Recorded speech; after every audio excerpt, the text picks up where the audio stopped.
संगोल को लोकतंत्र के मंदिर से हटाया जाए और उसको कहीं जहां आपकी आस्था श्रद्धा हो, अभी आप राम मंदिर बना रहे हैं अयोध्या में, तो उसको राम मंदिर में स्थापित कर दीजिए, हमारा कोई विरोध। विवेक देवरा वो संविधान की शपथ लेकर वहां तक पहुंचे और 15 अगस्त को स्वतंत्रता दिवस वाले दिन वो ये कह रहे हैं कि संविधान को बदल देना चाहिए। तो ऐसे व्यक्ति को संवैधानिक पद पे 1 मिनट भी रहने का अधिकार नहीं। जो SC ST OBC का रिजर्वेशन है, इसको खत्म करने की सरकार की साजिश है, इसलिए इसका ड्राफ्ट वो ओपन नहीं कर रहे। तो हम चाहते हैं कि इसको भी बंद किया जाए, इसको समाप्त किया जाए। और शिक्षा का राष्ट्रीयकरण होना कराने के बाद जिस जाति की जितनी संख्या भारी, उसकी उतनी हिस्सेदारी तय होनी चाहिए। आप देख रहे हैं पब्लिक आवाज TV।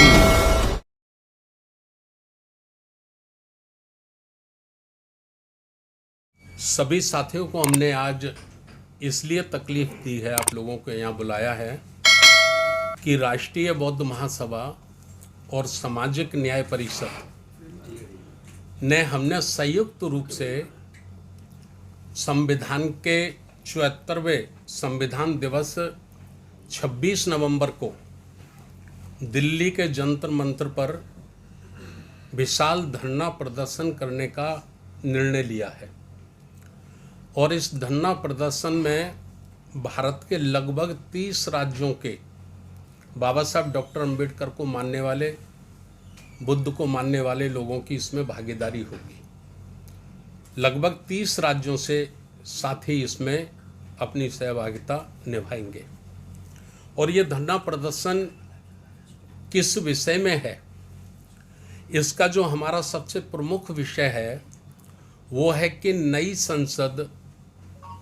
संसद जो बनाई गई है और उस संसद के उद्घाटन वाले दिन जो उसमें संगोल राजदंड को स्थापित किया गया है, ये संगोल आज से 500 वर्ष पूर्व जब राजतंत्र होता था तो ये राजा की निशानी थी।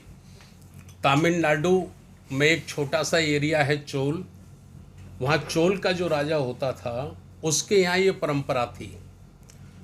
और दूसरा इसका जो अर्थ है, इसका मतलब है वो है मनुवादी व्यवस्था के निर्देशों के अनुसार राजा को राज्य स्थापित करना और राज्य का संचालन करना। तो मनुवादी व्यवस्था से पीड़ित कौन कौन लोग थे? 2-3 लोगों को अगर हम छोड़ दें तो लगभग 97% लोग मनुवादी व्यवस्था के कारण अपने ही देश में पशुवत जीवन जीने के लिए हजारों वर्ष विवश रहे हैं, मजबूर रहे हैं। उसी व्यवस्था को आज लोकतंत्र में, जबकि लोकतंत्र है 75 वर्ष से ज़्यादा हमको आज़ाद हुए हैं, तो लोकतंत्र में लोकतंत्र के मंदिर, लोकसभा में जो लोकतंत्र का मंदिर है, संविधान का मंदिर है, जिसमें भारत के 140 करोड़ लोगों की आस्था है, उनके अधिकार हैं, उनके संवैधानिक अधिकार हैं, उनके मानव अधिकार हैं, उनके प्रशासनिक अधिकार हैं, उनके जनप्रतिनिधियों के अधिकार हैं। ऐसे लोकतंत्र के मंदिर में राजतंत्र की मनुवादी निशानी को स्थापित करना ये बड़ा दुर्भाग्यपूर्ण ही नहीं है, बल्कि एक काला इतिहास है। इसका मैं ऐसा समझता हूँ कि चाहे जिस धर्म जाति का व्यक्ति है, चाहे वो ब्राह्मण ही क्यों ना है, चाहे वो क्षत्रिय और वैश्य क्यों ना है, यदि वो लोकतंत्र से प्यार करता है, आज़ादी से प्यार करता है, तो उसे राजतंत्र की निशानी का विरोध करना चाहिए, उसको कभी स्वीकार नहीं करना चाहिए। तो हमने काफ़ी समय तक ऐसा देखा कि शायद ये राजनीतिक व्यवस्था है, तो हमारे राजनेता जरूर इसके खिलाफ बोलेंगे और इसको बर्दाश्त नहीं करेंगे। लेकिन जब हमारे राजनेता, मुझे लगा कि वो लोग ये काम नहीं कर पा रहे हैं, तो फिर राष्ट्रीय बौद्ध महासभा और सामाजिक न्याय परिषद की हमारी जो कोर कमेटी की मीटिंग है, उसमें ये तय हुआ कि हो सकता है हमारे राजनेताओं की कोई मजबूरी हो।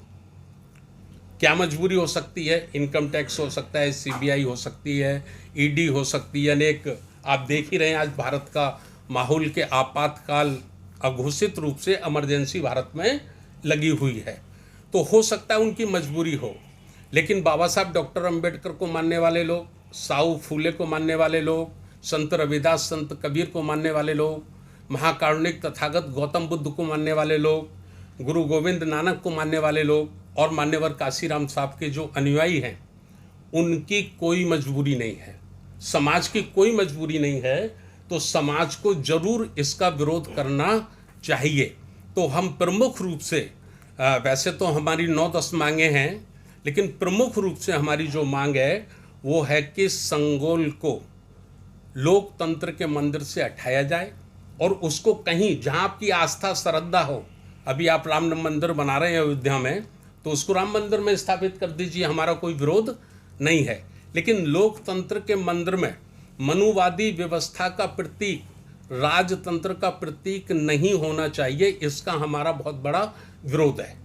एक जो प्रधानमंत्री की आर्थिक सलाहकार परिषद के चेयरमैन हैं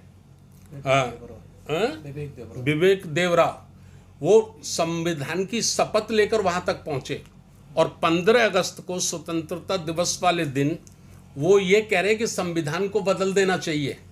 तो ऐसे व्यक्ति को संवैधानिक पद पे 1 मिनट भी रहने का अधिकार नहीं है।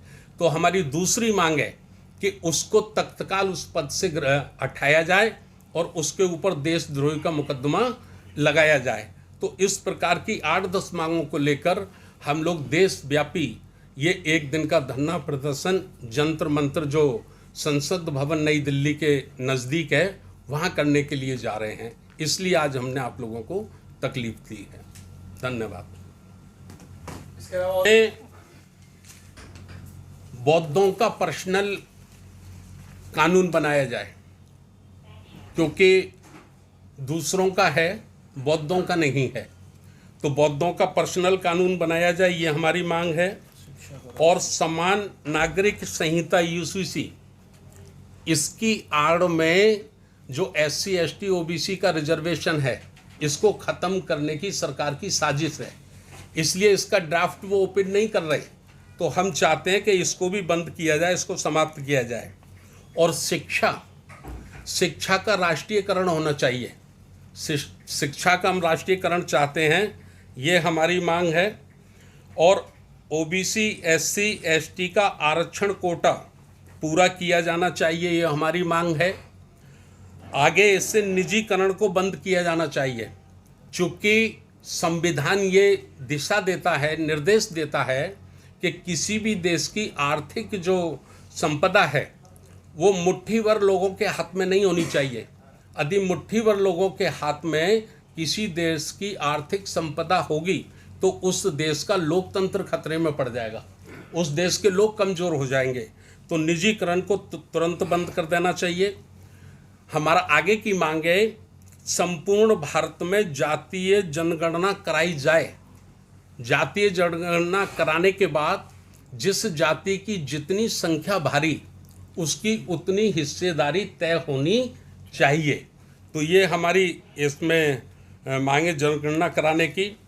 और तो ये प्रमुख रूप से है। और अभी 1-2 मांग इसमें नहीं लिखी है, हम इसमें जो ज्ञापन महामहिम राष्ट्रपति महोदया को देंगे उसमें एक मांग हम और जोड़ेंगे, और वो है कि इस देश का जो चुनाव है, लोकसभा और विधानसभा के जो चुनाव हैं, वो EVM से ना कराए जाए, वो मतपत्र से कराए जाए। देखिए, किसी लोकतंत्र पे अगर किसी एक व्यक्ति को आशंका है कि यहाँ गड़बड़ होती है, यहाँ कोई हमारे साथ धोखा होता है, तो फिर वो, चाहे वो एक व्यक्ति की आशंका क्यों ना हो, सरकार की ये जिम्मेदारी बनती है कि वो उस एक व्यक्ति की आशंका का भी समाधान करे और निष्पक्ष चुनाव के लिए जैसा लोग चाहते हैं। अभी हमारे भारत में हम NDA को छोड़ दें, खास करके भारतीय जनता पार्टी को छोड़ दें, तो सभी राजनीतिक दलों की ये मांग है। 70% से ज़्यादा लोग जिन्होंने वोट दिया है बीजेपी को छोड़कर दूसरे दलों को, वो 70% लोगों की ये मांग है कि ईवीएम मशीन से, वोटिंग मशीन से चुनाव नहीं होना चाहिए, इसमें बेईमानी होती है।